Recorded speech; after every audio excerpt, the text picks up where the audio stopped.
Hi, this is Linda Shea with Drilling Contractor. I'm at the 2019 IADC Well Control Conference of the Americas in Galveston, and I have with me Jeff Lindner, who is meteorologist with the Harris County Flood Control District. Jeff, thank you for being here. Yes, absolutely. Thanks for having me. So can you tell us from your experiences, why is communication so important during responding to a crisis? Yeah, I think the number one thing you see, be it a weather crisis or some type of other man-made disaster, or even something else that happens, is getting the appropriate information to the people who need that information so they can make the decisions in the time they need to make that decision. And that's really the goal in any type of crisis or disaster situation, is the flow of communication from the people who know what's going on and want the particular actions to be taken to the people who need to take those actions. And so that's kind of a wide spectrum there of just kind of how it all works. And timing is important, how quickly you get that information out, but probably even more importantly is accuracy. So accurate information going out in a timely manner is the key to success in any type of event. So are there any lessons that you've learned in using social media to get out critical information? Yeah, social media is kind of the new way, if you will, of getting out information. As much as we talk about social media, I will say in a major disaster situation, most people still tune to your local TV media stations.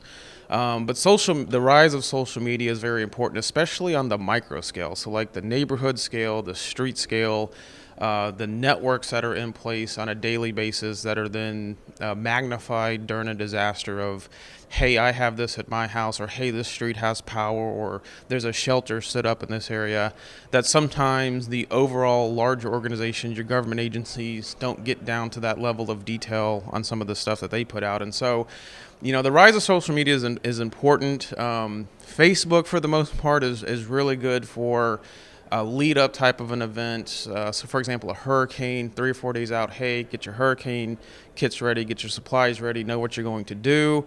It's not as great during the disaster or during the event because people can not look at it as often.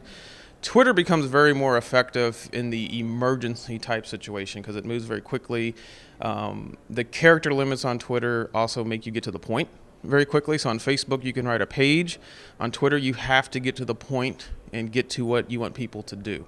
And so that's very effective. The other thing about Twitter is it moves very quickly, especially in a disaster. Those feeds move down very quickly. And so if you have important information to get out, it's good to post it multiple times. Kind of the rule of thumb is about every 15 to 30 minutes if it's really critical information, because it just gets lost and buried in all the noise that's happening. The other thing that social media is relatively good about is controlling and helping to control rumors. And that leads me to the next point of be very careful of who you follow and who you listen to on social media. Social media gives a voice to pretty much anybody. And you want to make sure for your emergency information that you're getting information from trusted resources. So the person's dealing directly with that disaster. So Jeff, are there differences between communicating about a crisis when there's a company versus when communicating as an individual? I think one of the biggest differences that we're all going through right now is the difference between how the news cycle used to be, and it was very controlled. So you could go on camera at 3 or 4 o'clock in the afternoon, and then that would be on the evening news, and everybody would watch the evening news, or they'd get it the next morning in the newspaper, and then you wouldn't have to do that again until the next day. The news cycle is very different now. It's 24 hours a day. It's constantly on, both on the traditional media side of things and also on the social media side of things. And the social media side of things is probably helping push that a little bit more. That's certainly never off. And one of the struggles that I think a lot of organizations and agencies and companies have is, how do you still complete the same job that you used to do 10 years ago and now add into this social media part of it that requires staffing? It requires people who draft messages. It requires the vetting of that information to get that information out, and it's constant. And it's constant almost on a two-way street, where it used to be the organization or the agency, the company went out and spoke to the media and they took questions and that was the end of it. Now this is a two-way communication street that happens 24 hours a day.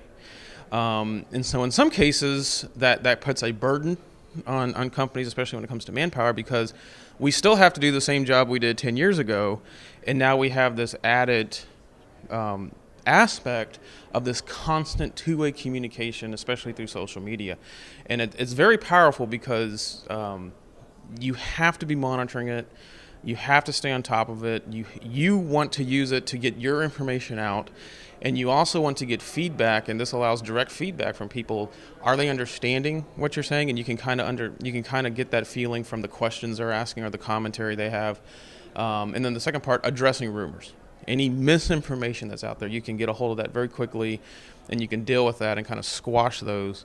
Whereas previously, 10 years ago, if something got out there, you might be waiting till the next day to address that. And so, there's benefits to it, and what I'll say is it's more complex, and it requires a lot more effort for everybody to be prepared. And it's almost now, we're getting to the point now where it's almost expected. It's almost expected that agencies and organizations and companies are going to have a presence on social media. And if they don't, people are looking for it. Why are you not posting anything? I want to know. The other thing I'll say about social media, especially Twitter, is, everybody has the ability to be first.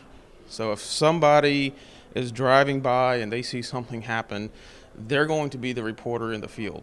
And this could be anybody, because they can snap a picture and put it on social media, and you may not even know it's happened yet. And so there are some of those instances where you're trying to confirm what has been going on, and that's why I said earlier, it's important to be timely, but it's more important to be accurate. Well, thank you so much for being here with us, Jeff, and sharing with us your experiences. Absolutely. Thanks for having me.